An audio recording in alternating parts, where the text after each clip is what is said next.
Andy, thank you for watching. Today's video is just a quick video on what to do if you're buying second-hand kind of chicken equipment and housing. So I'm a big fan of the omelette range of housing, as you would have seen in my previous videos if you've seen them. And this is just a sort of bit of a heads up on if you're buying it kind of second-hand from, you know, someone off eBay or similar. Just a few things on what to look for is I've got this here, which is the classic. It's the Igloo Classic, I mean, normally with my kind of chicken stuff, it's all been brand new, but this was a really good price, and I'm planning on getting some new chickens to add to the flock. So I wanted a kind of spare house for them, and I've took this apart, and there's a few interesting things which I'll show you. So it looks like they've all gone back to bed, because I can't see any now, but this was covered, this section here was covered in mites. So I took it apart, and then section over here, as you kind of see this sort of residue from whatever that is. But yeah, this section here covered in mites. So these little bits here are where they like to hide, and red mites are horrible little things. You do not want to get an outbreak on your birds from, you know, not sanitising second-hand equipment. Yeah, it looks like they've all, it's just starting to rain now as well, so it looks like they're all sort of hibernating somewhere. But there's a few things that you need to do if you're going to buy second-hand equipment, so I'll just talk you through them. So the first thing I'm going to do with this now I've took it all apart, I've witnessed the mites. In fact, there's one there which by the time I've grabbed the camera and shown you, it would have disappeared. But now I've taken it apart, as I said, I've witnessed the mites, so I know that there's an issue with this piece of equipment. The first thing you need to do is get your hands on your jet wash. This way we can blast them over to next door, so to speak. So when you're jet washing, pay real good attention to places like this. So get your jet wash in there, get it underneath any kind of little bit. I mean, you can obviously unscrew these as well, but if you don't want to do that, just get little bits like this under here, and then I'll take these out, find any more little nooks and crannies that they can be hiding in. Okay, once you've jet washed it, just put it somewhere nice and warm now to dry. So I think I'm going to put mine in the barn in here somewhere. But you want it to dry out kind of, you know, completely. You can damp it down with a towel and whatever else.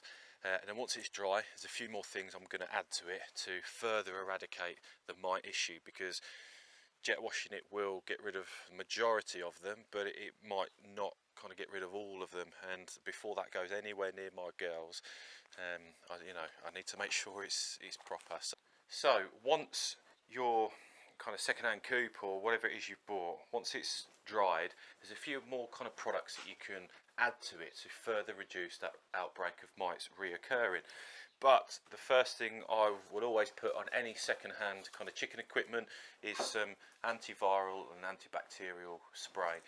You just don't kind of know what type of things these second-hand pieces of equipment and material are harbouring. So just to be on the safe side, I'll always give kind of anything, just a good spray with this. Just spray it on, wipe it over. So I'm just going to give it a wipe now with some kitchen roll, just to kind of get rid of any residue.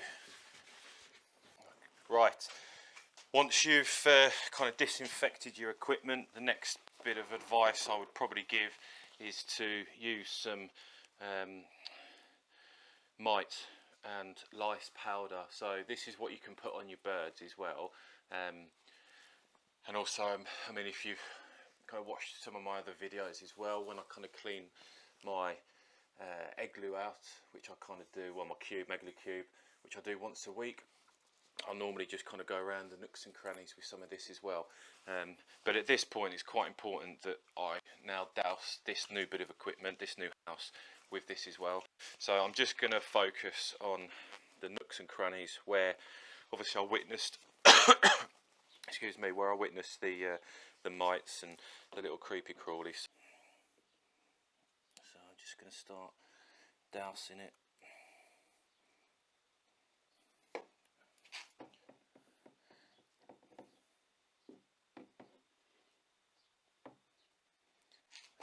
They get everywhere, don't they? Any little space and that's it, they're in. But to be honest, I mean, this is why I love omelette range so much, because if you do get a little outbreak, you know, it's not the end of the world.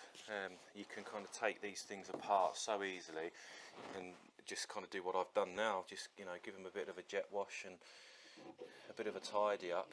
Whereas if you've got kind of coops, certainly with felt roofs, that's a bit of a pain, because certainly red mite, they love to hide under felt roofing, and once you've got an infestation or something like that, your best bet is going to be burning it. So, you know, you spent a few £100 or whatever, and then in potentially 6 months' time, in the summer or whenever, you know, you're going to have to put it on the bonfire. So that's about it. If you find yourself with a red mite infestation and you own one of the omelette branded chicken coops, it's pretty, as you've seen, it's pretty easy to kind of deal with. I guess as well, if you do, you know, you do kind of go down the route of buying second hand, just always, if you can, just kind of try and take that extra, you know, 10-15 minutes just to give it a real thorough clean. So my next video is going to be on introducing new hens into your existing flock, so stay tuned. That'll be my next video, which will probably be out over the next couple of days. Exciting times. If you've never introduced new hens to your existing flock before, then I hope you'll find it useful. But thanks for watching this one. Take care, and I'll see you again.